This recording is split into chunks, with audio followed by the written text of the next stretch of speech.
On va faire notre petite prière de début pour remercier notre Père infiniment miséricordieux de toutes ces occasions, toutes ces opportunités qu'il nous donne pour que nous puissions comprendre ses lois naturelles, que nous puissions comprendre le chemin qui nous mène à lui, que nous puissions utiliser notre volonté, notre libre arbitre pour être le plus en conformité avec ces lois naturelles qui sont sages, justes et qui sont la garantie de notre évolution. Et c'est pour ça que nous sommes réunis aujourd'hui pour étudier un autre aspect de ces lois naturelles, aujourd'hui en particulier la perfection morale. Après avoir vu la loi de justice, d'amour et de charité la semaine dernière, que nous puissions comprendre ces caractères de la perfection morale et petit à petit, pas à pas, avancer tout doucement dans cette direction. Et que cela puisse également être utile pour les esprits qui pourraient être parmi nous, avec nous ce matin. Voilà. Je vais mettre le programme, le voilà. Donc, oui, donc on a vu la loi de justice, d'amour et de charité. Et puis les deux prochains modules, ça va être sur la perfection morale. Donc aujourd'hui, on va voir les caractères de la perfection morale. Qu'est-ce que c'est? La connaissance de soi. Connais-toi toi-même. Et la semaine prochaine, nous verrons donc l'homme de bien. Voilà. Et donc, vous voyez, on arrive déjà de nouveau à la fin du programme, donc les modules 20, 19, espérance et consolation. Ensuite, module 20, la vie dans le monde spirituel. 21, c'est les phénomènes de l'émancipation de l'âme. C'est juste pour toucher un tout petit peu la médiumnité. Et le 22, donc, qui sera le 15 décembre, ce sera sur le mouvement spirit. Voilà. Alors, la perfection morale. Qu'est-ce que c'est que la perfection morale et comment est-ce qu'on peut l'atteindre? En fait, je vais vous décevoir d'emblée, la perfection morale, on n'y arrivera jamais, parce que la perfection absolue, il y a que Dieu, On peut atteindre en fait une perfection, relative, mais pas une perfection absolue. Voilà. Et donc on va voir, quels sont les caractères, comment est-ce qu'on la reconnaît, On va identifier les obstacles qui nous retardent le plus dans la conquête de cette perfection et comment agir pour vaincre ces obstacles. Et on va réfléchir sur la nécessité de se connaître soi-même pour atteindre la perfection morale. Voilà. Donc là, c'est pratique, même des recettes, comment on fait pour y arriver. Comment, ou du moins se rapprocher de cette perfection. Alors, les notions de base. Donc là, on est dans l'évangile de selon Matthieu, chapitre 5, versets 44, 46 et 48. C'est quand ils ont demandé à Jésus, c'est quoi la perfection morale? C'est quoi le plus grand commandement? Et Jésus, il a répondu, eh bien moi je vous dis, aimez vos ennemis et priez pour vos persécuteurs, car si vous aimez ceux qui vous aiment, quelle récompense aurez-vous? Soyez donc vous autres parfaits, comme votre Père céleste est parfait. Et je pense que c'est juste avant où il y avait les Juifs qui lui disaient, oui, mais nous, on nous avait dit œil pour œil, dent pour dent, et toi, tu dis quoi? Non, Jésus, lui, il a dit, aimez vos ennemis. Donc, aimer vos ennemis, c'est un des préceptes les plus difficiles qui parfois est même considéré comme étant, c'est une lâcheté d'aimer ses ennemis. Il y a des personnes qui réagissent de façon assez difficile, assez dure par rapport à ça. Et heureusement, Kardec explique bien, notamment dans l'Évangile selon le spiritisme, que aimer son... Oui, Michel? Oui, Charles. Alors, j'ai une question. Peut-être qu'on y répondra après ou maintenant, je ne sais pas. Mais Dieu est parfait. Oui. C'est ce qu'on nous dit dans le livre des esprits, dans les premières questions. Donc, si Dieu est parfait, sa création est parfaite aussi. La perfection, je pense que ça s'entend dans sa globalité. Et si sa création est parfaite, pourquoi est-ce que l'homme ne serait pas parfait dès sa création? Ah ça c'est une bonne question, qui en fait n'a pas été répandu par les esprits ni par Kardec, hein, parce qu'il dit bien, mais qui sommes-nous pour juger des desseins de Dieu, tu vois? Et donc, Dieu, il nous a créés, nous, humains, hein, esprit humain, simple et ignorant, mais donc sans science, hein, mais avec un potentiel d'évolution justement vers la perfection. Pourquoi est-ce qu'il a fait ça? Ce sont ses desseins, hein. Il aurait effectivement pu nous créer parfaits, mais le fait qu'il nous ait créés justement simples et ignorants et avec un potentiel d'évolution qui fait qu'on peut arriver à se rapprocher du moins de cette perfection grâce à nos efforts, grâce à notre libre arbitre, euh, quand tu l'analyses, tu te dis, bon, c'est quand même beaucoup plus motivant, hein, parce que si tu avais été créé parfait, bon, bah voilà, tu es créé parfait, à la limite, tu n'as aucun mérite d'avoir été créé parfait. Par contre, si tu l'es devenu par tes propres efforts, là, oui, tu as du mérite, tu vois.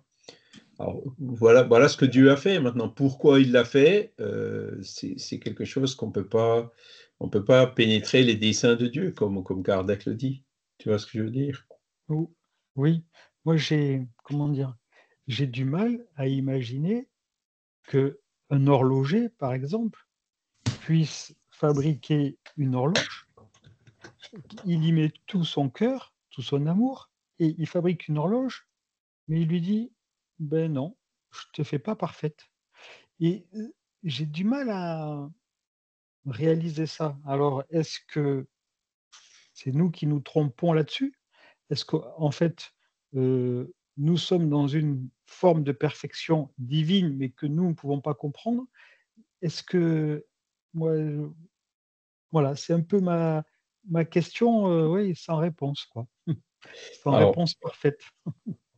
quand tu dis qu'on n'a pas été créé parfait, en termes de potentiel, si, on a été créé avec ce potentiel pour la perfection, d'accord? Pour y arriver, c'est ce qu'on est en train de voir aujourd'hui, tu vois, entre autres.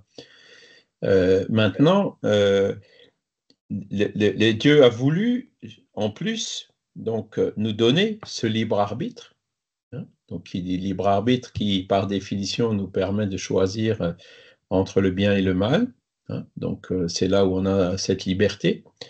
Et donc, à partir du moment où on est libre de choisir, par exemple, pour le mal, euh, voilà, c'est l'origine du mal, en fait, elle vient de l'être humain, elle ne vient pas de Dieu. Mais ce qu'on sait, c'est que on a ce potentiel d'évolution vers la perfection, ce potentiel infini, hein. Et donc, que le pire des humains d'aujourd'hui se rapprochera de la perfection demain, hein. Même moi, je me rapprocherai de la perfection, alors ce sera dans très longtemps, mais je me rapprocherai, hein. Voilà, on a quand même, tu regardes le corps humain, tu regardes tous ces potentiels qu'on a, toutes ces choses, c'est le corps humain. Alors, c'est vrai, même le corps humain, il peut avoir des imperfections. De temps en temps, il faut passer sur le billard. Certes, mais voilà, on sait que c'est un corps temporaire, que c'est notre âme, justement, qui va vers cette perfection, hein, qu'elle utilise le corps justement pour évoluer, pour avancer, hein, temporairement. Voilà, bon. Ça, ce sont les lois naturelles.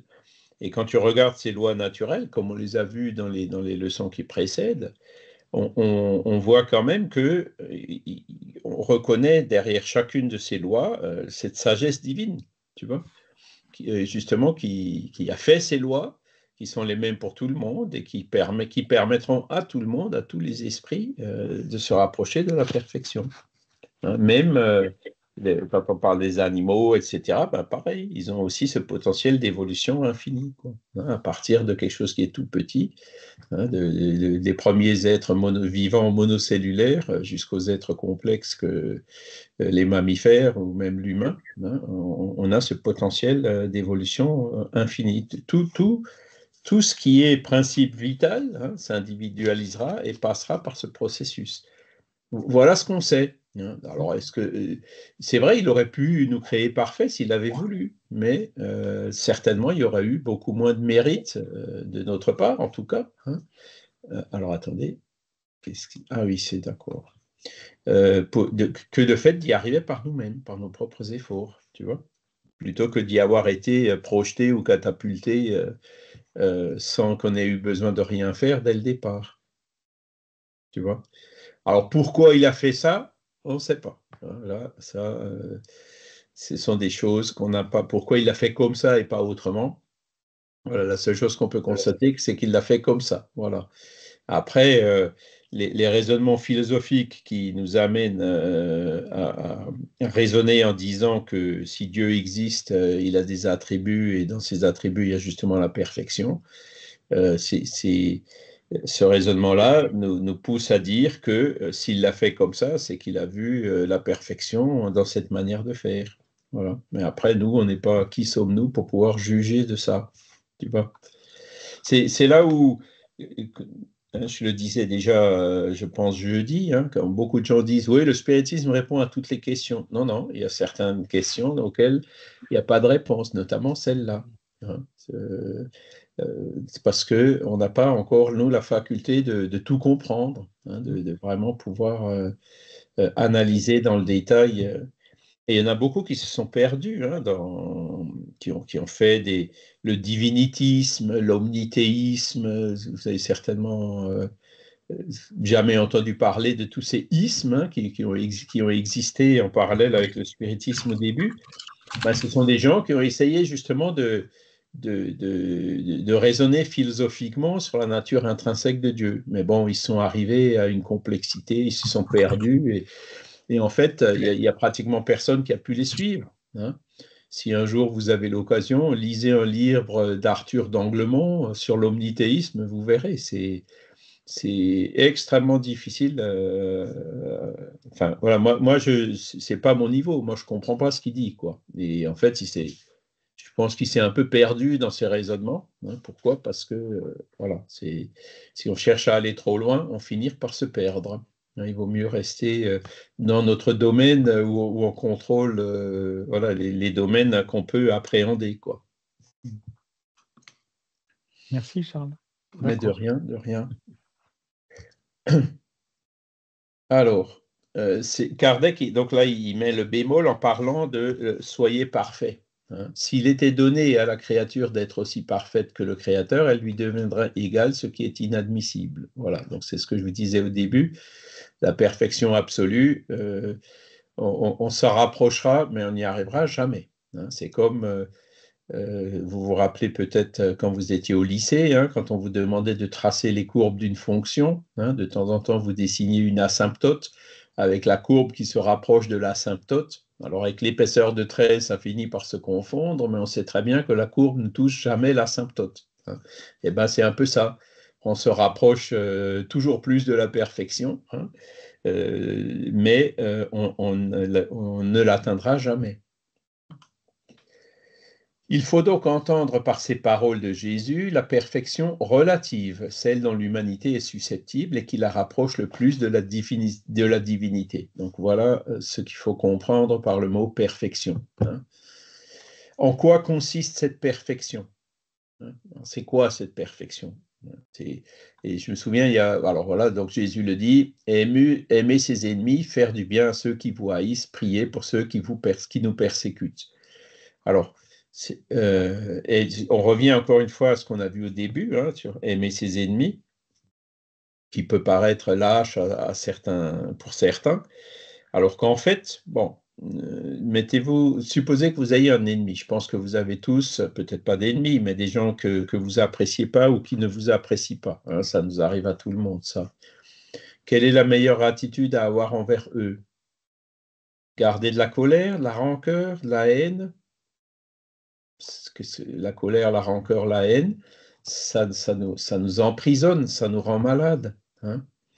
Est-ce qu'il ne vaut pas mieux, justement, se détacher, hein, donc ça c'est une des premières réactions, c'est-à-dire se détacher, prendre de la distance si c'est possible, hein, mais c'est pas toujours possible quand c'est d'un membre de la famille ou quand c'est un patron ou quelque chose comme ça, hein. Mais ensuite, transformer justement cette haine alors pas en amour évidemment, c'est le mot qui est utilisé ici, mais en empathie, c'est-à-dire au lieu de lui vouloir, au lieu d'éprouver de la haine vis-à-vis de lui, il vaut mieux éprouver de l'empathie, vous voyez, éprouver avoir un désir, prier pour lui, ça veut dire quoi? Ça veut dire envoyer de bonnes énergies, de bonnes pensées, et grâce à ces bonnes énergies, il peut peut-être s'améliorer un peu. Et s'il s'améliore un peu, ben, il sera moins notre ennemi ou il nous embêtera moins.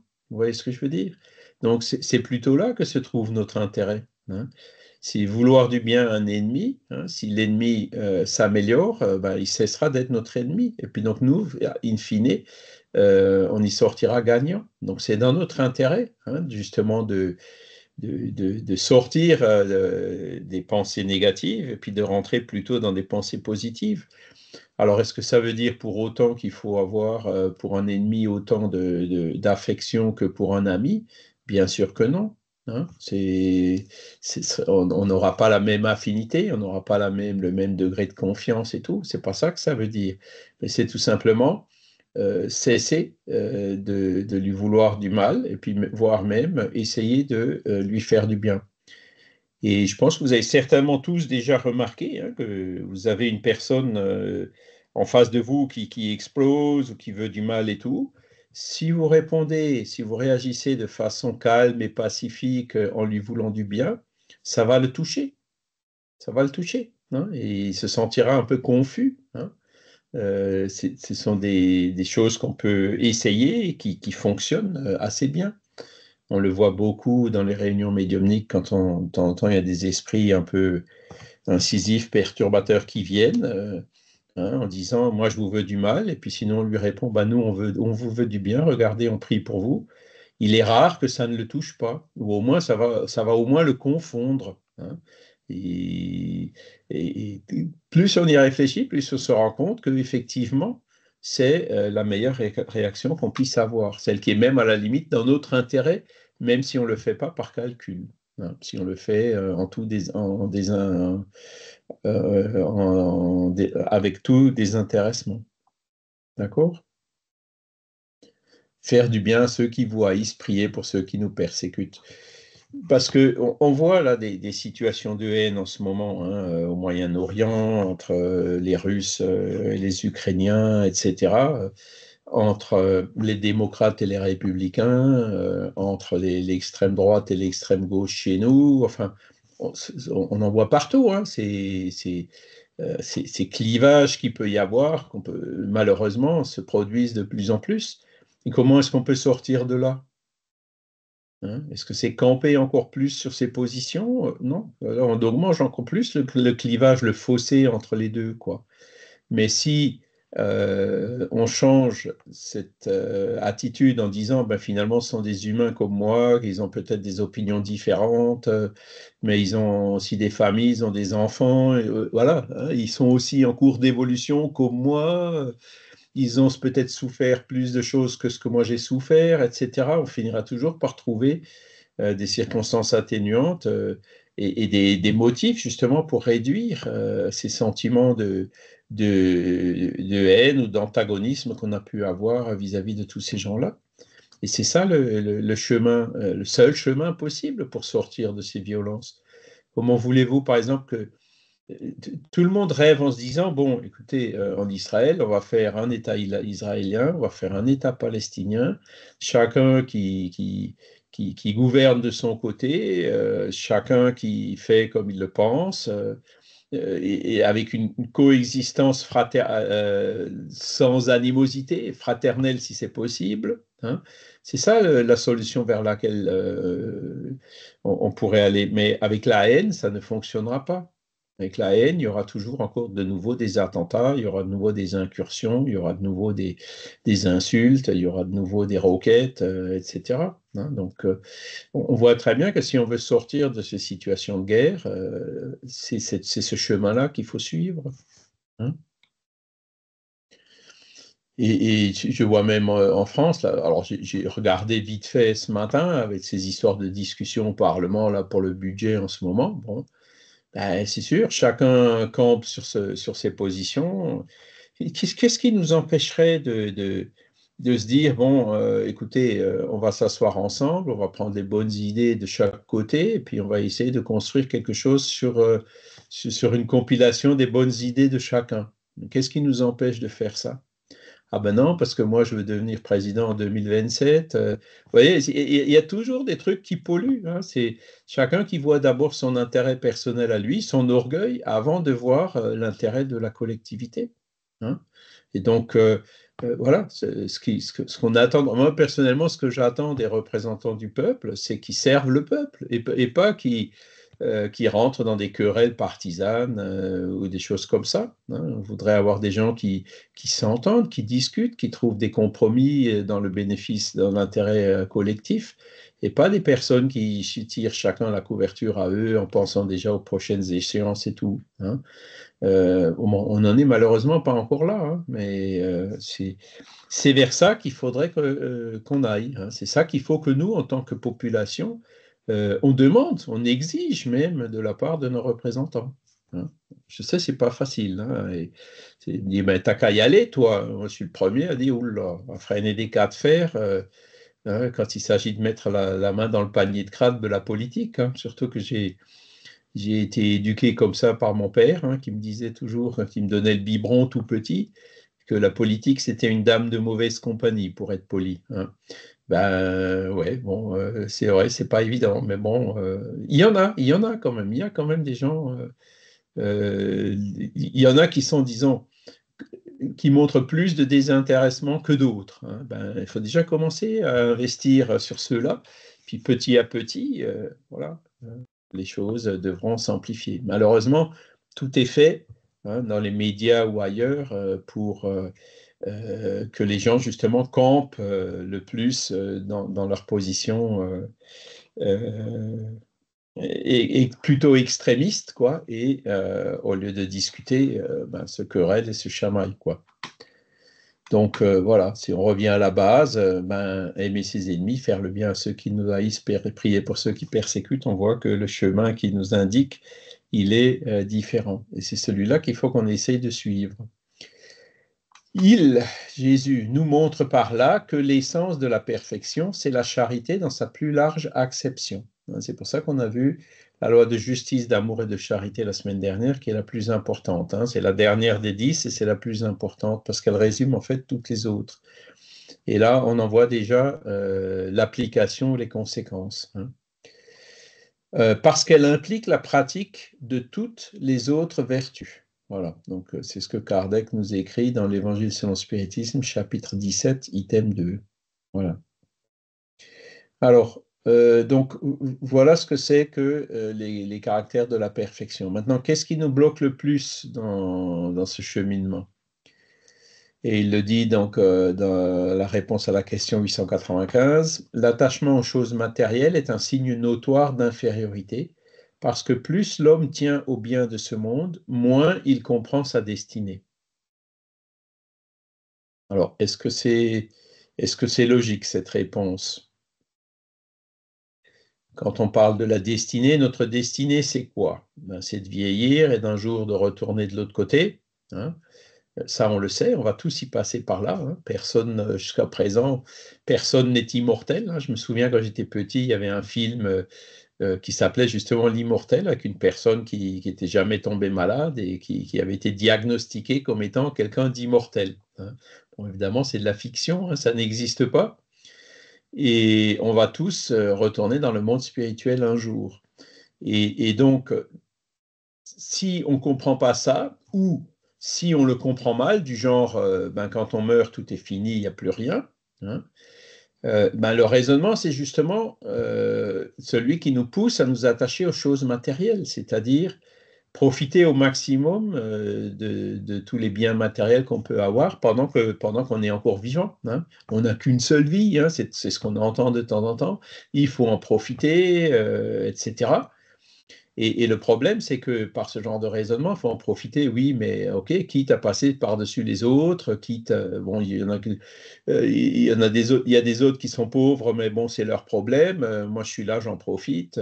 Faute, t'as pas de chance, etc. On tombe dans ce genre de raisonnement qui sont caractéristiques du matérialisme. Hein, on est bien d'accord.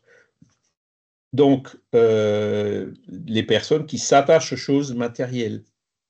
Alors, cet attachement aux choses matérielles vient aussi un peu d'une loi qu'on a vue il y a quelques semaines, ça s'appelle la loi de conservation. Hein. La loi de conservation qui nous pousse justement à trouver des aliments, enfin à avoir un toit, tout ce qu'il nous faut, ce qui est nécessaire justement pour la préservation de notre vie. Hein. Et chez les animaux, par exemple, quand on voit les animaux qui luttent pour une proie, pour avoir quelque chose à manger, ben c'est pareil. Ils ne le font pas par méchanceté ou par égoïsme, c'est l'instinct de conservation qui parle. Mais chez l'humain qui peut déjà réfléchir, hein, celui qui, vous vous rappelez, on avait cité les exemples quand on prend des enfants, il y en a un, on lui donne 3 bonbons, l'autre il en reçoit aucun ou un, et puis le troisième il en reçoit aucun. Donc, quand on se met dans des situations d'injustice comme ça, les enfants souvent réagissent. Celui qui en a 3, il va spontanément donner un à celui qui n'en a pas. Hein. Donc, pourquoi? Parce qu'en l'être humain, on a le raisonnement. Hein. On sait que on arrive à jauger ce qui est nécessaire et ce qui est superflu. Et on arrive justement à ces raisonnements qui nous poussent à la solidarité et au partage. On sait très bien que ensemble, on y arrivera. Tout seul, on n'arrivera pas loin. Et donc, à partir de là, on se rend compte que, aussi par la compréhension que l'âme survit après la mort, hein, que le jour où on meurt, on n'emmènera rien de tout ce qui est matériel. Donc, c'est là où le raisonnement nous pousse à découvrir que tout ce qui est matériel, c'est éphémère. Hein.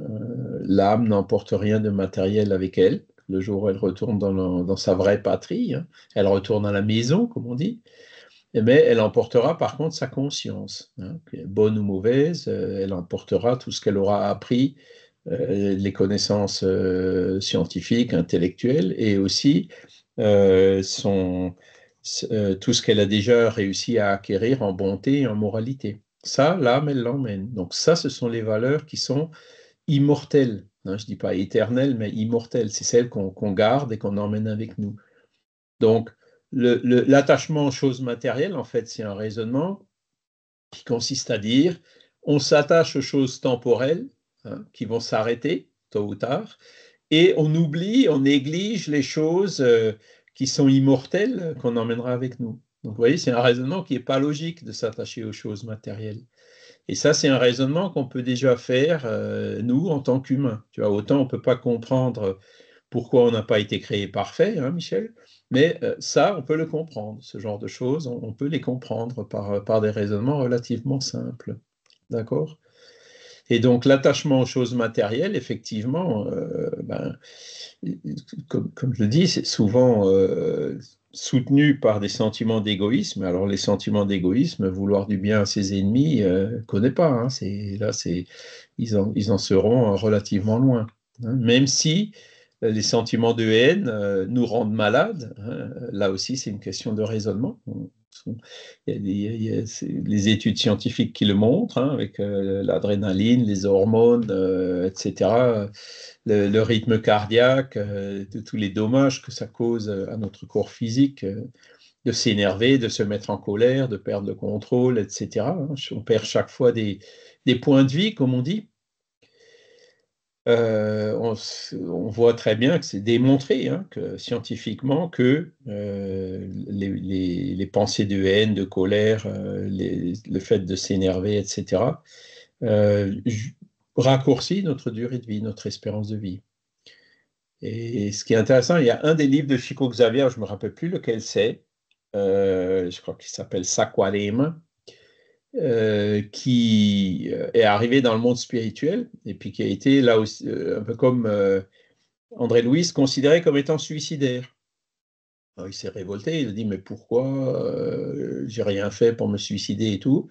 Et jusqu'au moment où il y a son ange gardien qui vient et qui lui dit, bah, tu vois, tu as été contrarié 8743 fois, tu t'es énervé 11 253 fois, etc. Et tout ça, ça t'a fait perdre 4-5 ans de vie. Voilà. Donc c'est un petit texte assez illustratif qu'on trouve dans la littérature de Chico. Je ne sais pas si vous l'avez déjà vu celui-là ou pas. Ça vous dit rien? C'est peut-être même quelque chose qui n'avait pas été traduit encore en français. Faut que je vérifie pour essayer de le retrouver. Alors, moi, ça ne me dit rien, Charles, mais il me semble que j'avais lu quelque chose de similaire, un tout petit texte dans lequel, en fait, de Chico aussi, hein, certainement transmis par Emmanuel, et qui disait, voilà, pour te nourrir, il a fallu 700 vaches, 300 poulets, et cetera. Et il dénombrait la totalité. Il a fallu tuer 700 vaches, il a fallu abattre 300 poulets, et cetera. Et il y avait tout le détail de ce de ce qu'il avait mangé. Alors peut-être que ça en fait partie aussi. Tu t'es énervé peut-être autant de fois. Et à la fin, il demandait: «Et qu'as-tu fait de tout ça?» Oui, ouais, mais c'est vrai, c'est vrai, c'est vrai. Et Ah, c'est-à-dire des ouais, sacrifices que les autres ont faits, qu'est-ce que tu en as fait? Et ouais, du coup, c'est vrai que ça donnait une autre dimension à tout ce qu'on mange de façon, comment dire? Heu, de façon sans réfléchir, quoi, et ouais. voilà, ça donnait un autre sens. Alors, je ne sais pas si c'était dans le même texte, mais peut-être bien. Alors ça va dans le sens que dit Emmanuel, hein, en disant faut manger la moitié. C'est vrai, hein, on mange beaucoup de trop. Et récemment, j'ai vu une statistique qui disait le nombre d'animaux qui sont tués dans le monde pour l'alimentation. Alors, je pense que quand tu dis 700 vaches et 300 poulets, c'est plutôt l'inverse, quoi, parce que les animaux qui sont le plus tués pour l'alimentation humaine, c'est justement les poulets. Mais ce sont des milliards, des dizaines de milliards. Je ne sais même pas si à hasard une centaine de milliards de poulets par an tués uniquement pour l'alimentation humaine. Quand on regarde, c'est vraiment impressionnant, quoi. Et ça, c'est bon, les statistiques d'aujourd'hui. Alors, des vaches, il y en a un peu moins quand même, hein, puisque voilà. Mais ouais, effectivement. Donc ça fait partie et encore une fois, de cette infinie miséricorde de Dieu qui fait que la nature produit tout ce qui est nécessaire. Il nous donne un corps matériel qui nous sert justement à évoluer, mais il nous donne aussi, euh, tant qu'on n'en abuse pas évidemment, les ressources hein, qui permettent que Mère Nature nous offre pour qu'on puisse justement entretenir ce corps physique. Et c'est là où on abuse un petit peu. Vous connaissez la BD de Jean Covici, Un monde sans fin? Jean Covici, c'est un ingénieur polytechnicien il a une société de consultants sur tout ce qui est carbone, empreinte carbone, etc. Et c'est un de ceux qui alerte le plus sur le fait que il faut absolument aujourd'hui qu'on change de modèle, qu'on change de paradigme, parce qu'on va droit dans le mur, hein, on le voit encore tous les jours, on le voit en disant oui, il faut la croissance, on fait un budget en tablant sur une croissance de 2%, etc. On sait très bien que cette croissance de 2%, elle ne pourra pas continuer éternellement comme ça. Il faudra bien que, comme les ressources de la planète sont limitées, hein, la croissance, il faudra qu'elle se réduise, qu'elle arrive à zéro, voire même qu'on arrive à une période de décroissance. Mais nos modèles économiques actuels ne fonctionnent pas avec la décroissance. Donc, il faut qu'on invente de nouveaux modèles économiques qui fonctionnent même en cas de décroissance. Hein, voyez et alors, il a fait cette bande dessinée où il y a un beau dessin où on voit Mère Nature, hein, une grande femme avec de longs cheveux roux ondulés qui dit, mais oui, voilà, je te donne tout ce que j'ai, mais là, bon, j'arrive à tu as déjà tout consommé, il n'y en a plus. Et puis nous, l'être humain en bas, hein, quoi, t'as entendu quelque chose, t'as vu quelque chose? On est toujours encore dans le déni par rapport à ça. hein. Voilà. L'attachement aux choses matérielles, c'est une des premières causes justement de cette surconsommation qui fait que là maintenant, on arrive à atteindre, à toucher les limites des ressources de la nature. C'est-à-dire que on est 8 milliards d'humains et bon, avec le niveau de consommation qu'on a aujourd'hui, c'est clair, ça n'ira pas. Si on arrive à réduire notre consommation à l'essentiel, je suis sûr qu'on pourrait être 20 ou 30 milliards sur la Terre, hein, sans problème, hein, mais pas avec le Je niveau de pense qu'il y a consommation suffisamment qu'on a aussi. aujourd'hui. Pardon. Je pense qu'il y a suffisamment sur la planète. Le problème, c'est aussi qu'on gaspille, qu'on recycle pas assez.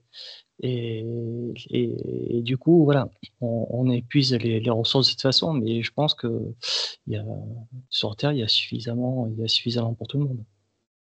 Il y a suffisamment pour tout le monde si chacun se contente, allez, je dis se contente du nécessaire, je veux dire réduit un peu son superflu. Effectivement, hein, sur une tonne de poisson pêché, il n'y en a que 400 kilos qui vont dans les assiettes, hein, les 600 autres kilos, c'est soit jeté, soit perdu, soit ça sert à faire autre chose, etc., hein. Donc, on voit qu'effectivement, ça va beaucoup, il y a beaucoup trop de gaspillage. Mais bon, on le voit là avec ce qui s'est passé encore la nuit dernière, hein, oui, on est vraiment dans l'actualité. Là, j'ai vu les images de Fréjus et puis de Saint-Raphaël, je crois, hein, où les gens ils avaient 1 mètre d'eau chez eux. Ah oui, c'est les épisodes Cévenol qui se multiplient, la température de la mer qui augmente, l'évaporation, plus d'humidité dans l'air. Et ça, aujourd'hui, les modèles démontrent que il y a 2 ou 3 degrés du réchauffement aujourd'hui qui sont liés à l'activité de l'homme, hein, donc au fait de mettre du carbone dans l'atmosphère, hein, et donc qui crée cet effet de serre qui entraîne toutes ces conséquences. Donc aujourd'hui, on le sait, hein, on voit déjà la conséquence de l'activité humaine. Donc on voit bien que on ne peut pas continuer comme ça. Il va falloir que on réduise un peu les choses et qu'on utilise les ressources matérielles de la Terre de façon beaucoup plus raisonnée, raisonnable, durable, hein, comme on dit aujourd'hui, si on veut que l'humanité, si on perdure sur la Terre, si on veut nous-mêmes encore pouvoir se réincarner dans 100 ans ou peut-être un peu plus, peut-être un peu moins, pour pouvoir continuer à évoluer. Hein, parce que dans les scénarios catastrophes, il y en a un qui, le scénario le pire, où à ce rythme-là, l'humanité disparaîtra de la Terre. L'être humain ne survivra pas. La Terre survivra, elle se régénérera, hein, voilà, elle a déjà traversé beaucoup de situations difficiles, de glaciation, de chaleur, de chutes de météorites qui ont fait disparaître les dinosaures il y a quelques centaines de millions d'années. Mais vous voyez, la Terre est toujours là, hein, elle survivra. Mais l'être humain, en attendant, on ira où pour se réincarner, pour évoluer? On sera obligé d'aller frapper à la porte d'une autre planète en disant, s'il vous plaît, est-ce qu'on peut venir se réincarner chez vous pour continuer à évoluer? Voilà ce qui nous attend, quoi. Je caricature un peu, hein, dans la manière dont je dis les choses, mais en fait, c'est ça, quoi. Hein, voilà. Et donc, cet attachement aux choses naturelles, alors il parle, donc 913, parmi les vices, quel est celui qu'on peut regarder comme le radical, le pire, le vice qui vraiment nous bloque le plus notre avancement, notre évolution, notre cheminement vers cette perfection relative, hein. Nous l'avons dit bien des fois, c'est l'égoïsme. De là dérive tout le mal. Étudiez tous les vices et vous verrez qu'au fond de tous, il y a de l'égoïsme. Est-ce que vous êtes d'accord avec cette réponse? Quelle est la cause de la guerre? Quelle est la cause des guerres? Il y en a un qui veut dominer l'autre, qui veut contrôler l'autre, qui veut les ressources matérielles de l'autre, qui veut contrôler les terres de l'autre, hein. Donc, c'est de l'égoïsme. Je le veux pour moi et pas pour l'autre, hein. Regardez la misère dans le monde, hein. Alors la misère, je disais toujours, il y a 700 millions de personnes qui ne mangent pas à leur faim dans le monde. J'ai vu des chiffres plus récents que ça dépasse un petit peu le milliard. au lieu d'aller dans le sens de l'amélioration, ça va plutôt dans le sens, on dirait que c'est encore pire. Quelle est la raison de cela? Ben, c'est parce que, alors, la plupart des gens qui meurent, qui ne mangent pas leur faim dans leur monde, habitent dans des pays qui font partie des pays les plus corrompus. Donc, on voit la corruption. Quelle est la cause de la corruption? Détourner de l'argent public. Quand j'étais au Brésil, j'avais vu la femme du président, Fernando Collor à l'époque, qui détournait l'argent de la Ligue brésilienne pour l'assistance d'une organisation caritative. L'argent était détourné aux fins personnelles de la femme du président. Enfin bon, tout ça, ça vient en fait de l'égoïsme. Je veux toutes ces richesses pour moi, quitte à enlever le pain de la bouche de ceux qui n'ont même pas de pain. Voyez. Donc, voilà, l'égoïsme, effectivement, c'est ce qu'il y a de pire. Alors, là, je donne des exemples assez flagrants d'égoïsme, mais il y a des exemples moins flagrants. L'égoïsme, c'est une gangrène qui est assez large, de dire moi, je veux passer d'abord, ou je veux présider, on le voit même au sein du mouvement spirit. J'ai été face à des attitudes à la fois de dirigeants, voire même d'institutions, de fédérations, qui avaient des attitudes égoïstes. Non, c'est moi qui veux contrôler le mouvement spirit dans mon pays. Je laisse personne d'autre. Donc là, vous voyez, c'est pas du genre je prends le pain de la bouche de l'autre. C'est un peu plus subtil, mais c'est de l'égoïsme quand même. Et c'est sûr que ce sont des choses qui divisent et qui donnent un très mauvais exemple, malheureusement. C'est pour ça que la philosophie spirit, elle est là, elle a quand même une certaine force et tout, mais le mouvement spirit, il est humain, donc le mouvement spirit est sujet à l'imperfection des humains. Ceux qui n'ont pas encore réussi à avancer suffisamment vers cette perfection relative.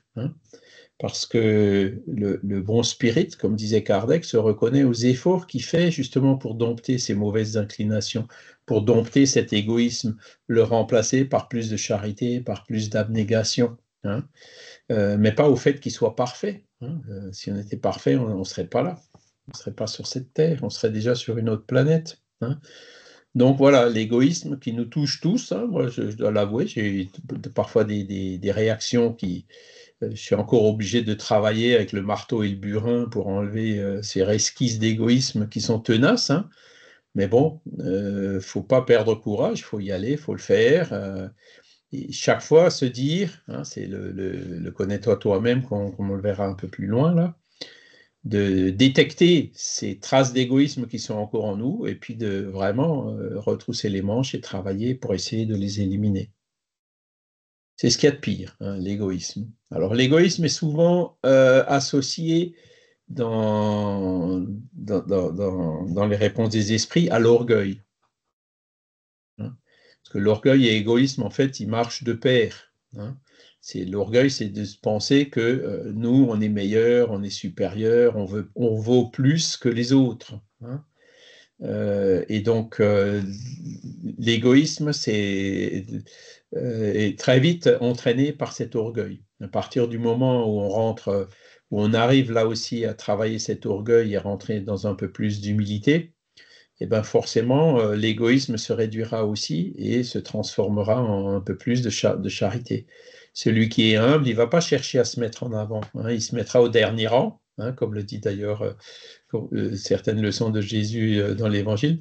Si vous allez quelque part, ne vous mettez pas au premier rang pour pas qu'on vous dise tiens, mettez-vous plus en arrière parce qu'il y en a d'autres plus méritants que vous qui vont venir devant. Non, quand on arrive, on va tout de suite se mettre derrière parce que si après, s'il te plaît, rapproche-toi un peu, c'est quand même beaucoup moins, comment dire, embêtant que le fait qu'on nous demande de reculer, quoi. Donc voilà l'humilité. Lisez la biographie de Chico, parce que lui, c'était vraiment une des vertus qu'il avait réussi le plus à travailler, cette humilité. D'accord? Et à partir de l'humilité, effectivement, c'est un bon moyen pour atténuer, voire même éradiquer cet égoïsme.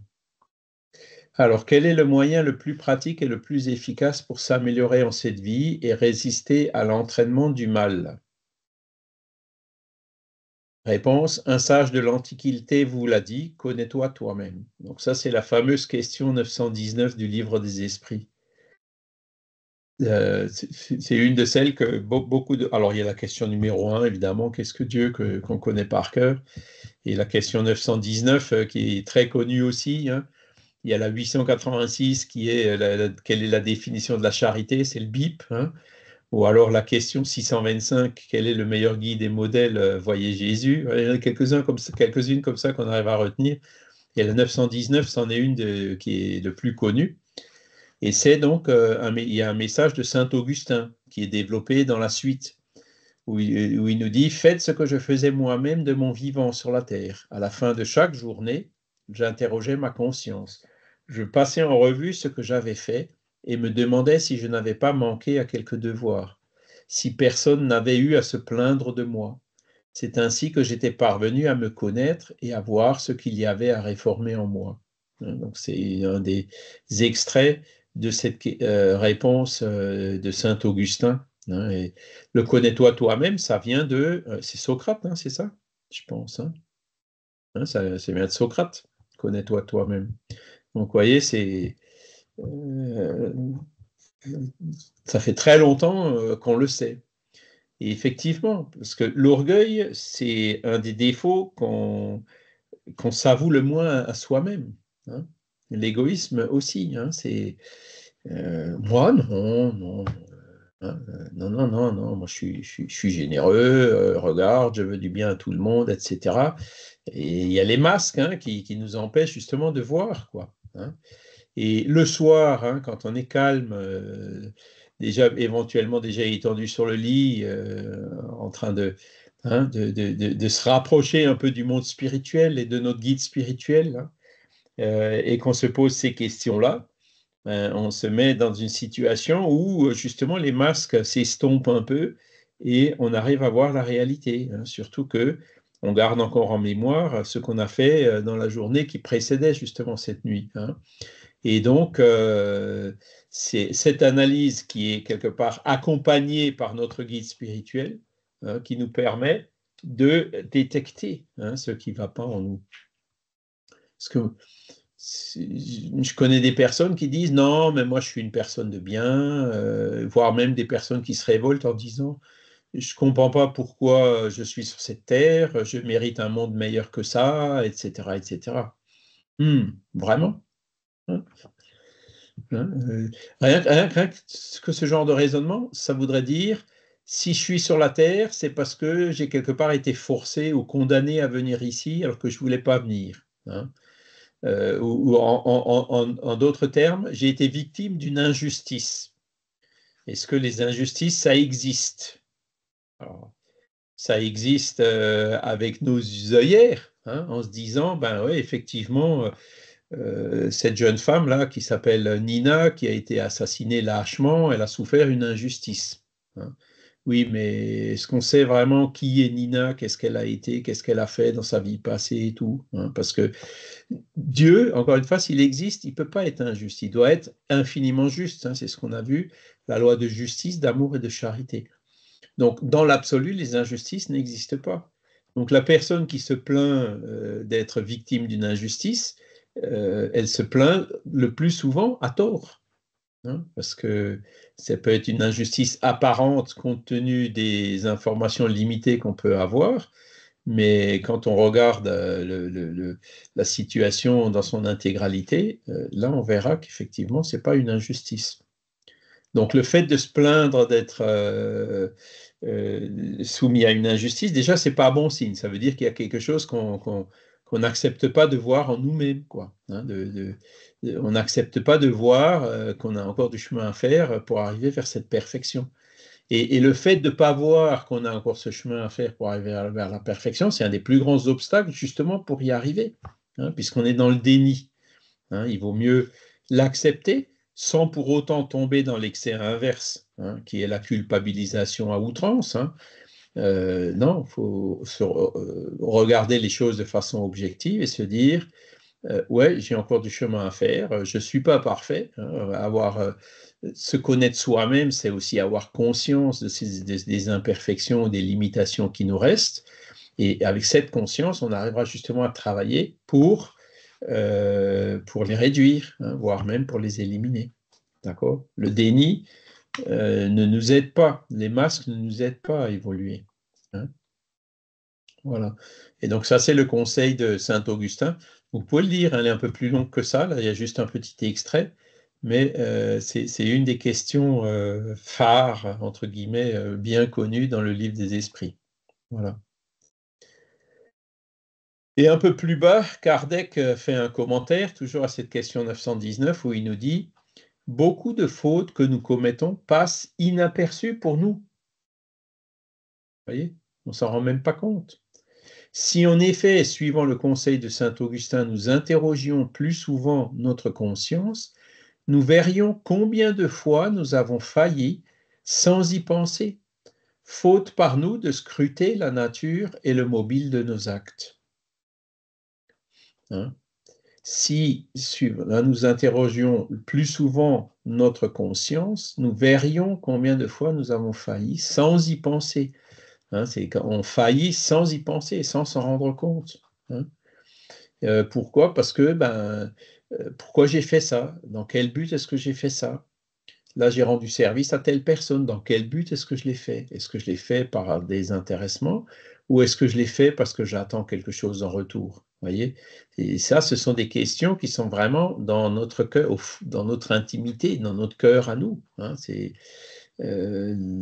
C'est en allant chercher ces choses-là qu'on se rend compte, oui, effectivement, je manque encore de désintéressement. Ce n'était pas vraiment de la charité désintéressée, ce que j'ai fait. Hein. J'ai invité telle personne dans l'espoir qu'elle m'invite en retour, hein, par exemple. Ce genre de choses. Alors, je ne dis pas que c'est mal en soi, mais il y a mieux, comme on dit. Hein. Si on veut aller vers la perfection, il faut vraiment qu'on rentre au fond de nous-mêmes et qu'on aille chercher ces choses-là. Voilà. On a fait le tour des notions de base. Est-ce que vous avez des remarques ou des questions ou des exemples ?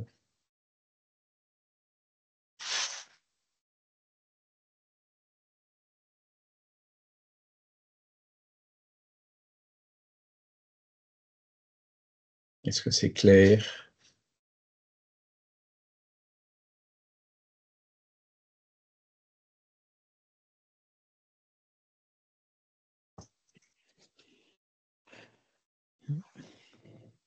Alors, les choses matérielles, évidemment, hein, on est dans un monde matériel, donc on est obligé de se nourrir. On est quand même obligé de temps en temps tuer un poulet pour pouvoir. La chair s'alimente de la chair. On peut devenir végétarien, mais dans ce cas-là, il faudra aussi qu'on coupe des céréales, qu'on cueille des légumes, etc., ou qu'on cueille des fruits à l'arbre. Hein, donc, la nourriture pranique, purement énergétique. Alors, je suis prudent, hein, ça peut fonctionner pour certaines personnes déjà bien évoluées, mais c'est une très très grande minorité. Hein, pour la majorité d'entre nous. Non, on a encore besoin de nourriture matérielle, on a besoin d'abri, on a besoin de se couvrir pour ne pas avoir froid, on a besoin de brûler du gaz ou du fioul ou du bois pour se chauffer, pour se déplacer, etc. Hein. Mais il faut toujours, comme je le disais tout à l'heure, le voir à bon escient, quoi. Hein. C'est user et pas abuser. Et le faire et travailler par cette connaissance de soi pour détecter qu'est-ce qui nous reste encore comme trace d'égoïsme en nous et pour pouvoir buriner, travailler pour essayer de les éliminer. Michel ? L'attachement, c'est souvent une conséquence due à un manque, en fait. C'est-à-dire que, bien évidemment, si on a manqué de nourriture, on va s'attacher, on a plus de chances, en tout cas, de s'attacher à la nourriture parce que on en a manqué, qu'on ne voudrait pas en manquer à nouveau, parce qu'on on sait ce que c'est que le manque. Et cette question 895, elle nous dit du coup qu'il vaut mieux s'attacher aux choses spirituelles qu'aux choses matérielles. C'est une conséquence de cette question-là. Alors du coup, ces choses spirituelles, est-ce que parfois on peut en ressentir le manque? Est-ce que et comment favoriser l'attachement? En fait, toute, la conséquence de cette question, elle est là, quoi. Elle est, comment, favoriser l'attachement aux choses spirituelles? Comment peut-être les reconnaître? Parce que pour certains, d'entre nous, ça peut paraître un peu difficile, compliqué, voire obscur, voire, pas forcément inutile, mais, on se dit: «Bon, oui, qu'est-ce que ça peut bien être?» Et puis après, ce détachement des choses matérielles, on comprend que c'est pas forcément facile de s'en détacher, mais on comprend ce qu'il faut faire en tout cas. C'est-à-dire, il faut passer à autre chose. Mais ce sont ces choses spirituelles-là, peut-être que, alors je sais pas si dans le livre des esprits, c'est bien défini ça ou pas? Est-ce que ça veut dire s'attacher à Dieu? S'attacher, à faire le bien? Mais s'attacher à faire le bien, si on le fait, c'est pour quelqu'un. Ça peut être encore quelque chose de matériel malgré tout parce que, enfin, c'est cette frontière, cette limite-là, parfois ça serait bien de la définir un peu. Alors, en fait, il y a plusieurs questions dans ta question. La première, c'est de dire, c'est vrai que quand on a passé une période de manque, on est plus attaché aux choses matérielles. Moi, j'ai pas connu ça personnellement, mais mes parents l'ont connu puisque eux, ils ont autant ma mère que mon père, ils ont connu la Deuxième Guerre mondiale, les pénuries, les rationnements, les tickets de rationnement, toutes ces choses-là, donc avec des choses essentielles qui manquaient, quoi. Hein. Et c'est vrai que ça les a marqués. Ma mère, par exemple, quand les choses sont à peu près revenues à la normale, elle avait toujours des stocks de choses et d'autres, d'eau, de papier hygiénique, de voilà, etc. Hein. Et gare à celui qui touchait à son stock. Hein. C'était vraiment pour elle quelque chose qui était un peu vital, quoi. Hein.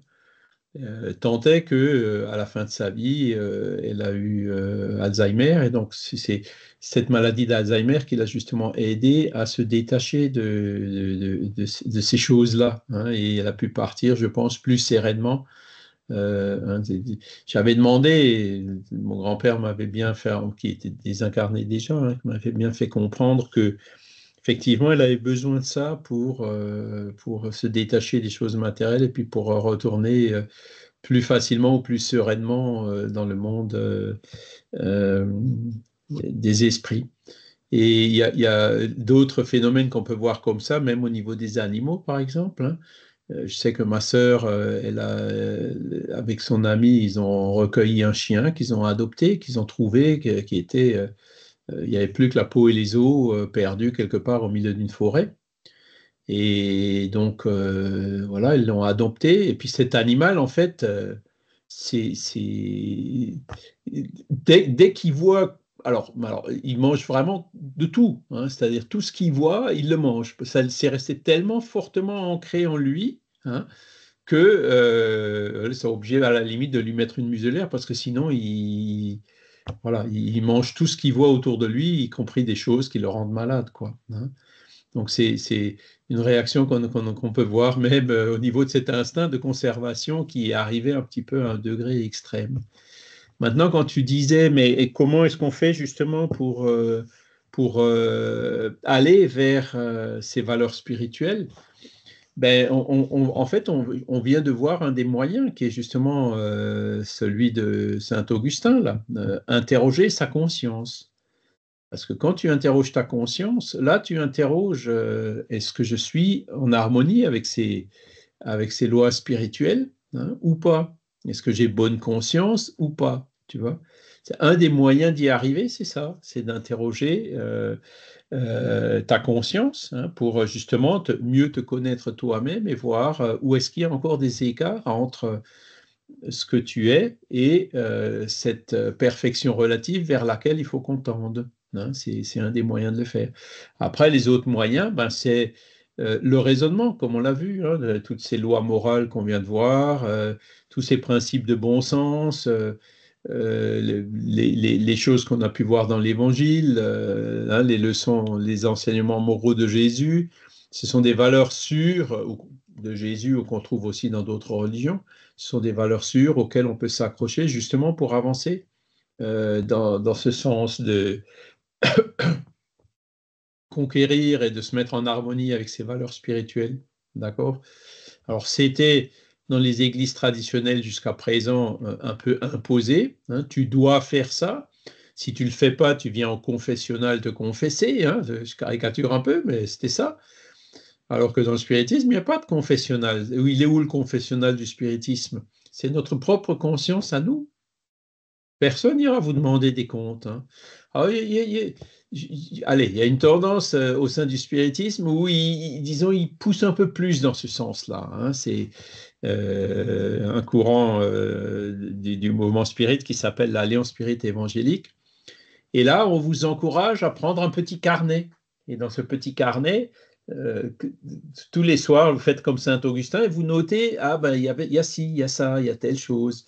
Et ensuite, donc ce carnet personnel, il y a des séances où justement vous êtes encadré avec d'autres personnes, généralement les responsables du groupe, pour analyser ce carnet avec vous, voyez. Donc ils vont un peu plus loin. Alors, moi, je sais que je me soumettrai jamais à ce genre de truc, hein, mais bon, après ils le font. C'est sûr que c'est un peu plus stimulant, disons, hein, quand on a plus de mal à y arriver, pourquoi pas, hein, il y a des personnes à qui ça convient, donc tant mieux. S'ils arrivent à devenir meilleurs grâce à ça, c'est bien. Hein. Mais non, le tribunal chez nous, c'est notre propre conscience. Et c'est celle-là qu'il faut aller interroger. C'est là où on voit hein, les points sur lesquels il faut encore qu'on travaille. Après, bon, il y a aussi une mode. Parce que beaucoup de personnes me disent ça aujourd'hui, oui, mais le spiritisme, il faudrait qu'il fasse un peu plus de psychologie, il faudrait qu'il rentre un peu plus dans... Alors, il y en a, hein. Là, ce qu'on voit, 919, c'est de la psychologie, hein, le connais-toi toi-même. Mais bon, après, il y a des personnes qui aiment être encadrées un peu plus. Donc, je vous ai donné un exemple avec l'histoire du carnet. Il y en a d'autres, c'est... qui a été beaucoup développé justement par le médium brésilien Divaldo Pereira Franco, avec sa série psychologique de Joana de Angelis. Donc on a déjà 4 sur les... C'est une série d'une quinzaine de livres, il y en a déjà 4, je crois, qui sont traduites en français, hein, notamment L'Homme intégral ou Psychologie de la gratitude, vous voyez, ce genre de titres-là. Donc là, Joana de Angelis, hein, qui est donc la guide spirituelle de Chico, elle rentre de façon beaucoup plus profonde dans cette psychologie. Voilà. Alors, effectivement, ça peut aider.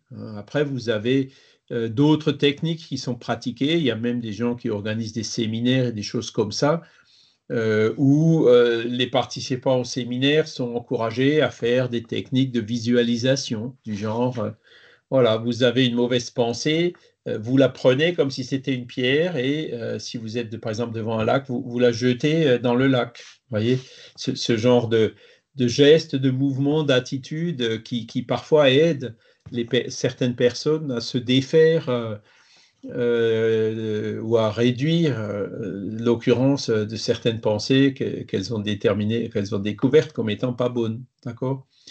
Mais tout ça, pour moi, ce sont un peu comme comment je pourrais dire ça? Ce sont des moyens, ce sont des béquilles. Alors évidemment, celui qui a une entorse, la béquille, ça l'aide beaucoup à marcher, voyez. Mais le but, c'est justement d'y arriver de façon naturelle, quoi, sans être obligé d'utiliser des moyens artificiels. Parce que l'inconvénient qu'on peut avoir avec les béquilles, c'est que si un jour vous n'avez plus la béquille, ben, vous vous écroulez complètement. Hein. Il y a beaucoup les techniques de visualisation de personnes qu'on peut voir dans certains autres mouvements spiritualistes d'ailleurs, qui disent « je vais bien, je veux le bien du monde, je souffre, mais je le prends positivement, etc. » Donc, qui font un peu de l'auto-hypnose, de l'autosuggestion. Hein. Ben, ce que j'ai déjà remarqué, c'est que parfois, ce sont des situations qui sont très fragiles et que on construit un peu comme des châteaux de cartes qui peuvent s'écrouler très facilement. Hein. Et j'ai vu des personnes qui étaient dans ce oui, je vais bien, je suis bien, machin, et puis pouf, quelques semaines après, étaient dans une dépression profonde. Voyez. Donc il faut un peu se méfier des choses qui sont trop artificielles. Il vaut mieux faire le travail doucement, hein, progressivement, hein, sans vouloir aller trop vite non plus. Ça prend du temps. Hein, il faut savoir l'accepter. Hein, mais le faire de façon sûre plutôt que d'essayer d'aller trop vite et puis d'un coup, hop, faire face à un échec. Hein, voilà. Mais bon, on les a, ces livres, hein, de psychologie de la gratitude. Je sais qu'il y en a 3-4 qui sont traduits. Il y en a un que j'aime bien, c'est l'actualité de Jésus. C'est le premier de la série. Celui-là, je l'aime bien. Moi, je suis assez nul en psychologie, mais celui-là, je comprends. Hein, quand il explique l'actualité de la psychologie qui a été utilisée par Jésus, là, j'ai réussi à comprendre. Mais les autres, après, j'avoue que j'ai un peu plus de mal, quoi, parce que ce qui me dérange un peu dans les autres, c'est justement ces côtés parfois un peu artificiels, un peu sparadrap, un peu béquilles qui sont utilisés et voilà, qui me correspondent un peu moins. Mais cela dit, après, bon, il y a beaucoup de gens qui aiment énormément ces livres. Voilà. Parce que la base, avant tout, c'est de connaître les lois de la nature. Hein. C'est le but de ce cours. Hein. Vous voyez, on a parlé là pendant une dizaine de semaines, même plus, des lois morales, hein, des lois naturelles, des lois divines. Hein. À partir du moment où on les connaît, ces lois, évidemment, bon, ça représente un idéal pour lequel il y a encore beaucoup de travail pour y arriver. Mais au moins, on a cette vision de vers où il faut qu'on aille, quoi. Et après, bon, bah, chacun à son rythme, il y va.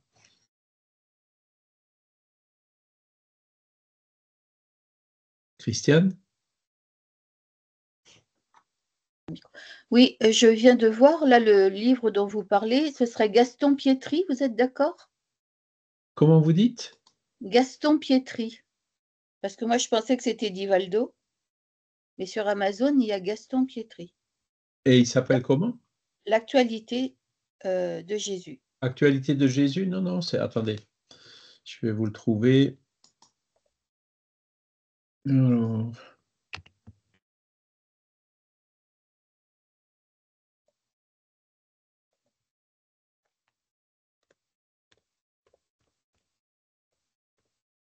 Ou c'est Jésus et l'actualité. Attendez. Oui, c'est Jésus et l'actualité. Jésus et Voilà, l'actualité d'Ivaldo Franco. Ça y est, je l'ai c'est trouvé. Jésus et l'actualité. Hein, voilà. Oui, oui, c'est bien cela. Merci. Donc, c'est le premier de la série psychologique de Johanna De Angelis. Merci beaucoup. Alors, est-ce que je vais le trouver? Je peux vous mettre le lien sur Amazon si vous voulez.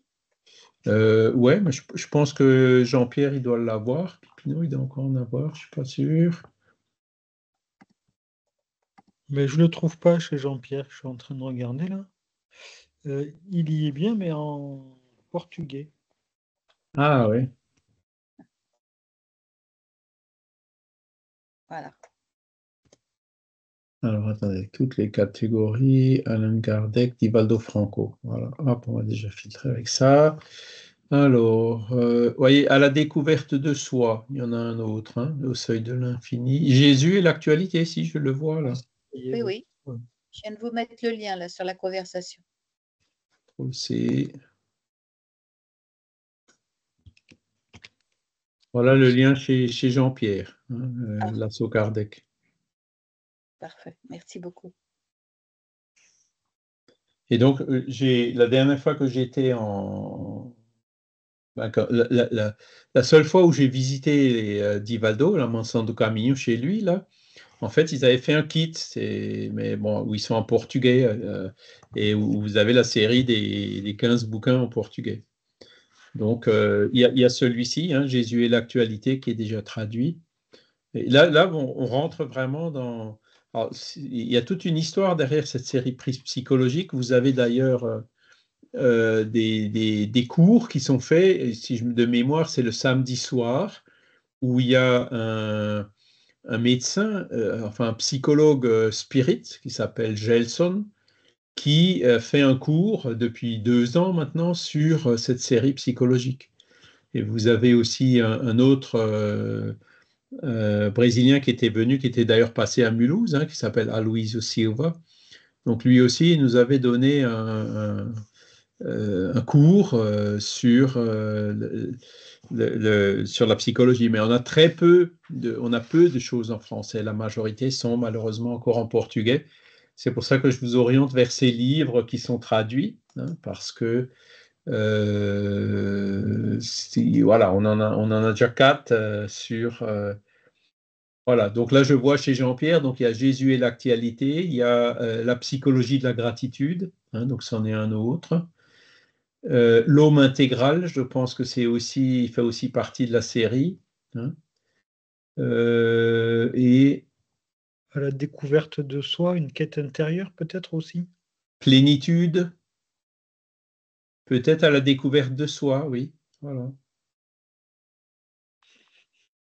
Et donc, vous avez après une série de DVD aussi que Jean-Pierre il a, où ce sont des conférences que Divaldo a données en France et qui ont été traduites aussi. Voilà. D'accord. Bon, donc, mais je suis content que tu aies posé cette question, Michel, parce que je me rends compte qu'effectivement, c'est une question qui revient souvent. Oui, mais beaucoup de personnes sont demandeurs, justement, ou demandeuses d'avoir un peu plus de méthode, justement. Je me souviens, c'est Vincent qui, j'espère d'ailleurs on va l'inclure dans nos prières, si vous pouvez le faire, parce qu'il a fait une pancréatite. C'est la dernière nouvelle qu'on a reçue de lui. C'est pour ça qu'il n'est pas avec nous depuis une dizaine de jours, en espérant qu'il se remette. Il avait posé la même question. Oui, mais comment on fait?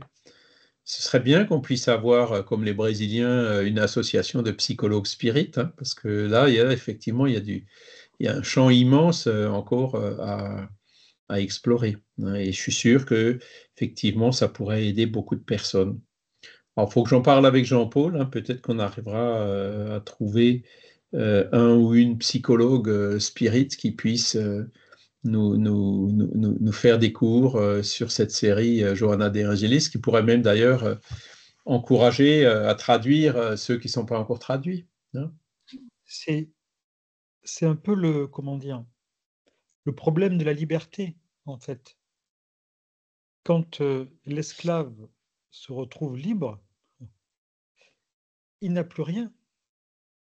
Et au bout d'un certain temps, il se rend compte que cette liberté lui coûte cher et il a envie de redevenir esclave.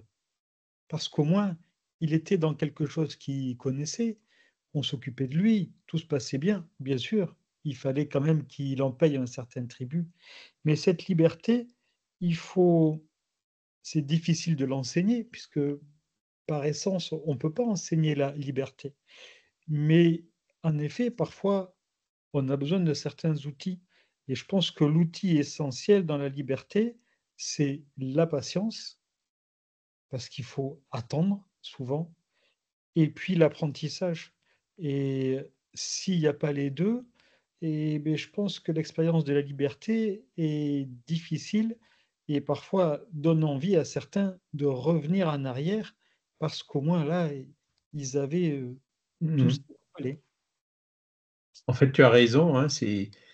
Et on a vécu ça un peu partout. Il y a eu la Révolution française, le fameux liberté, égalité, fraternité. Et ensuite, on est revenu vers un régime de restauration. On est revenu un petit peu en arrière. Où vous avez encore aujourd'hui, par exemple, des personnes qui sont nostalgiques de l'ère communiste qu'il y a eu en Europe de l'Est. Il y a eu, c'est vrai qu'on retrouve effectivement ce réflexe. La liberté, il faut la vouloir. Ça nous demande effectivement de l'effort pour y aller. On sait que c'est le chemin, on sait que c'est la loi naturelle, mais effectivement, il faut savoir y aller progressivement. Tu as tout à fait raison. Il y a C'est des ça. prisonniers aussi qui font ça. Ils font exprès de faire des bêtises pour revenir en prison parce qu'ils ne savent pas vivre libre. Ouais, ben oui, oui. C'est pour ça, ça s'apprend. La liberté, c'est pas. Est-ce que c'est inné? peut-être que c'est inné, j'en sais rien, mais en tout cas, quand ce n'est plus inné, c'est quelque chose qui s'apprend. Et c'est les outils à manipuler, ils sont pas évidents quand on ne sait pas s'en servir, quoi. Et le détachement, puisqu'on a parlé de l'attachement aux biens matériels, se détacher des biens matériels, c'est un apprentissage qui demande aussi beaucoup de patience, beaucoup de temps, et qui demande l'aide de ceux qui savent et de ceux qui se servent déjà de ces outils-là. Ouais, c'est le but des cours de Charles, hein, voilà. Et ouais, la liberté, c'est une loi naturelle, hein, on l'a vu. Mais effectivement, elle ne vient que avec notre évolution. Plus on évolue, plus on est libre, plus on acquiert justement cette liberté. Et plus on est responsable de ce que l'on fait, du coup. Voilà. Alors ça, la liberté, effectivement, elle a un prix à payer, hein, c'est la responsabilité. Je l'ai fait de façon libre et réfléchie, donc je suis responsable de ce que j'ai fait, de ce que j'ai choisi, hein, du choix que j'ai fait en accord avec mon libre arbitre. Et voilà, on est responsable, et cette responsabilité associée à la loi de cause à effet nous fait comprendre les bons choix. Voilà. Ok, donc la prochaine fois, on va voir l'homme de bien. Alors l'homme de bien, c'est un texte assez lumineux, vous verrez, qui a été publié la première fois dans le livre des esprits et que Kardec a repris dans l'Évangile selon le spiritisme, et qui nous donne aussi, donc c'est un peu la psychologie à la Kardec, hein, que j'aime bien parce qu'elle est assez directe, hein, justement des recettes et des questions qu'on peut se poser pour savoir si on est vraiment sur le bon chemin ou pas. Voilà. Voilà, ben écoutez, je vous remercie infiniment pour votre présence. On va remercier aussi les bons esprits qui étaient là aujourd'hui avec nous, qui nous ont aidés dans ces réflexions, dans ces pensées. Que cela puisse continuer en chacun de nous, que nous puissions chacun avancer, hein, vers ce bonheur qui nous attend, vers cette félicité, vers cette harmonie avec ces lois de la nature qui sont infiniment parfaites, et que cela puisse également aider les esprits qui étaient avec nous pendant cette étude aujourd'hui, sur lesquels nous appelons la miséricorde de notre Père. Voilà. Merci à tous, excellent dimanche, excellente semaine, et à bientôt. Merci Charles. Bon dimanche, merci. Au revoir. Merci Charles, bon dimanche à tous.